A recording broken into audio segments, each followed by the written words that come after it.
Hey everybody. So I recently purchased a Tineco 41S2 from Walmart because they're having a sale on them at a pretty good price. And when I went to look up more information on them, there wasn't really too many reviews of this specific model here, so I might as well do one myself, right?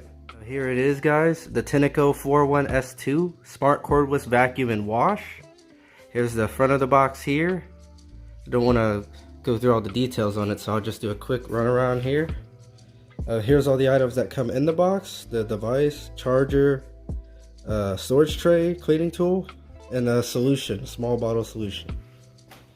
At the back end here, it shows all the details on the box, and I'm sure all of this stuff will be on the website as well. Come around to this side, and that's the last side of the box there. So let me go ahead and pull everything out and set it aside and let's see what we got. Also wanted to show you guys there's a quick start guide here on the first flap when you open the box. Good to have some useful information. It just shows how everything works. They've also got this please do not return to store. So it seems like if you have a return, you go directly to the company themselves. And helpful tips for how to maintain the device here. Here's everything as shown that was on the box there. We got the tray. We have the main portion of the device. It seems to come pre-assembled for the bottom. We got the little handle here, the bottle of cleaning solution made by Tineco brand, a manual, and one cleaning brush. So let me go ahead and assemble the device, and we'll move on to the next part. We got it wrapped out of the packages, the plastic and whatnot. Seems to be a little portion here at the bottom where they got a little protector on here. Let's go ahead and push this back and take that off. See if we can set that like that. So see if it just pulls right on out. Seems to protect the roller from any sort of damages in the packaging. Alright.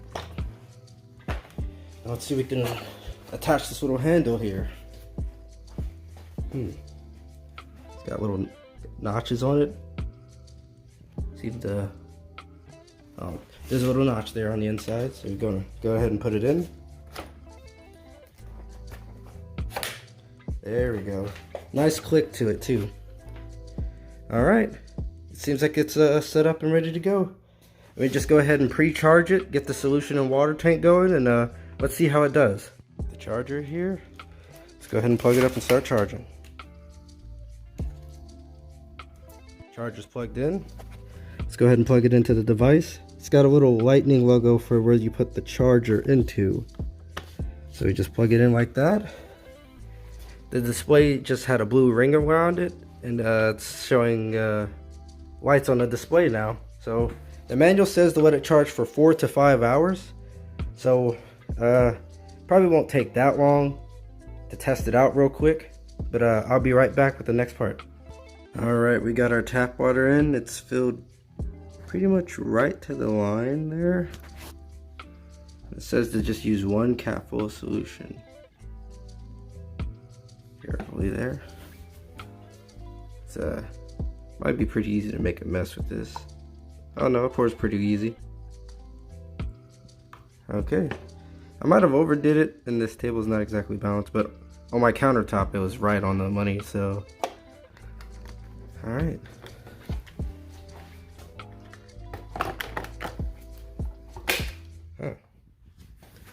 Alright, solution's ready to go. It's about 78% charged. It's time to take it for a spin. Let's go ahead and disconnect it and test it out. And I'll take this film off here. Alright. Just says that the ring changes from red to blue as debris are cleared.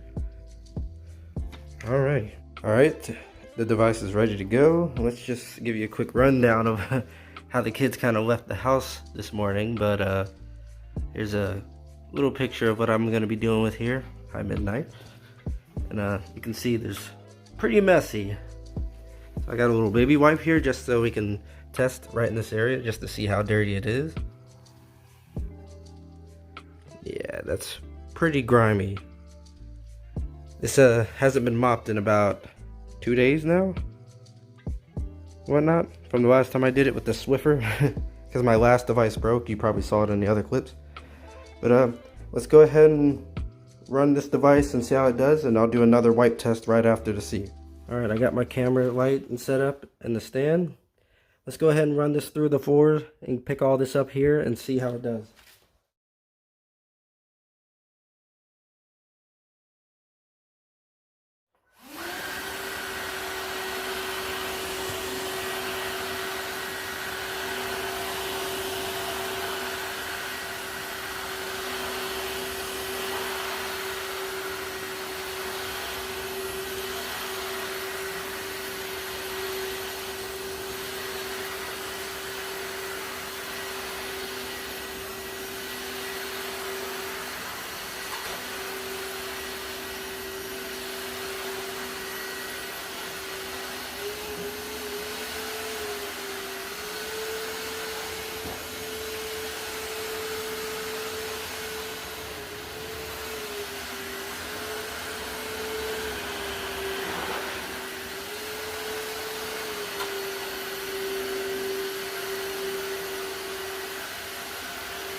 Alright, I got my camera light and set up in the stand.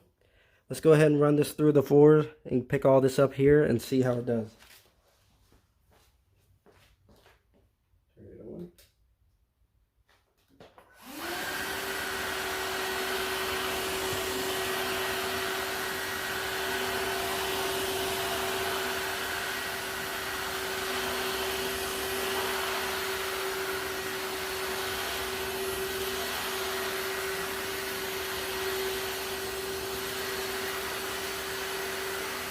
Alright, here's the spot we were, right in front of the couch. Let's go ahead and do another wipe test and see how much better it got it. Oh, actually that's pretty good. Just a little test video to run it through the rest of the apartment. So you can see it's not really too loud. Probably due to, you know, the internals and the motor and whatnot. I'm not sure what's all in here compared to the other versions, but I mean, this seems to be, you know, a mid-low range in terms of pricing, but it's still not too bad for the money, and it doesn't leave very much water on the floor at all. Like, it's almost as if you just misted it, just barely a little. But it does have that other mode to where you can crank it up to max volume. And you can see on here the gauge is pretty low. It's not using a whole bunch of water right now. But if we turn it to max mode here. Oh, whoops, wrong button. There we go. That cranks it up just a bit.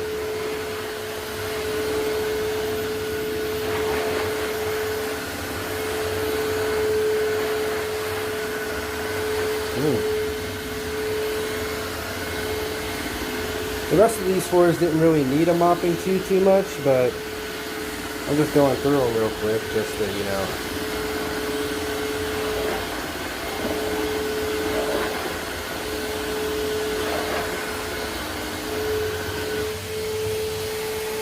Alright, we're done cleaning up the apartment, and the floor is still just a tiny little bit damp. But let's see how the solution was on this thing. Excuse me. Oh. Ooh, used a good amount of solution there compared to the max fill line. Yeah, so output seems pretty decent there. And let's see. Ooh, now that's nasty. But I mean, it did a pretty good job of getting that dirt off the floor. So let's dump this out, run the self-cleaning test, and see how that goes. Got that tank scrubbed clean. Let's go ahead and put it on the station. Plug it in.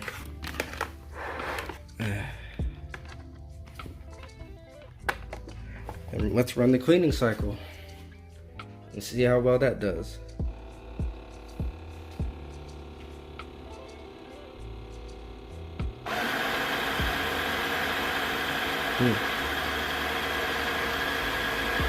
So it's not too loud.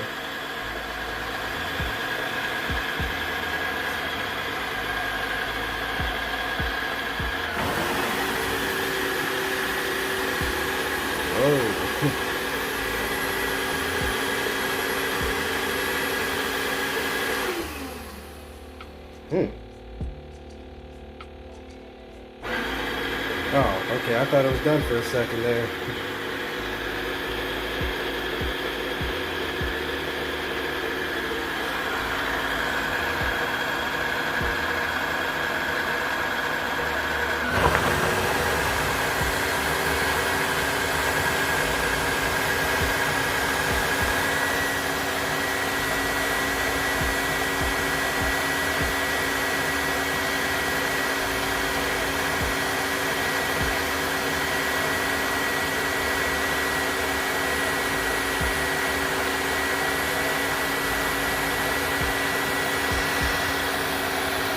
Alright, cleaning cycle's done.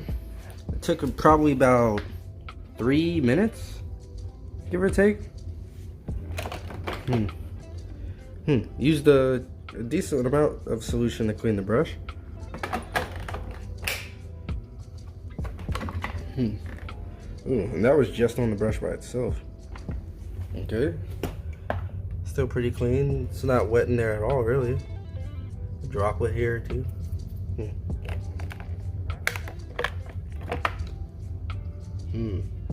Only a couple of hairs and whatnot got missed.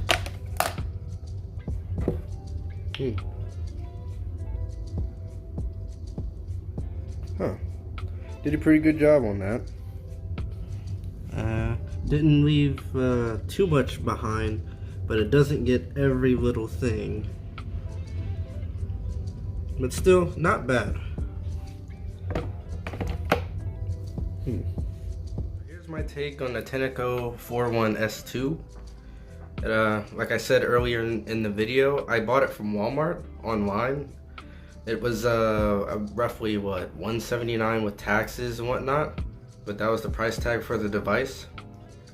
And I mean, it does a pretty good job for the money in comparison to just, you know, mopping the old-fashioned way. Of course, you know, if that's your preferred method of doing so, you know, all power to you. But when you've got a lot of kids or you got a lot of pets and whatnot and you just don't have the time, a device like this is really good and really helpful to speed things up and keep the house clean. So I personally, it's pretty good. If I were to rate it out of 5 stars, I'd probably give it a solid 4.2, if I'm being honest here. Because it did a pretty good job of getting the floors. The runtime is pretty good. It's up to 35 minutes on that device. But I mean, you really can't go wrong with that. I mean, that's more than enough time for you to clean an entire apartment. But I guess it all depends on what all you're cleaning with it. There's not too much to complain about on the downsides of the device, but there are a couple things that can be done to improve it. And I know there's other versions of this device that are, you know, you pay more money for.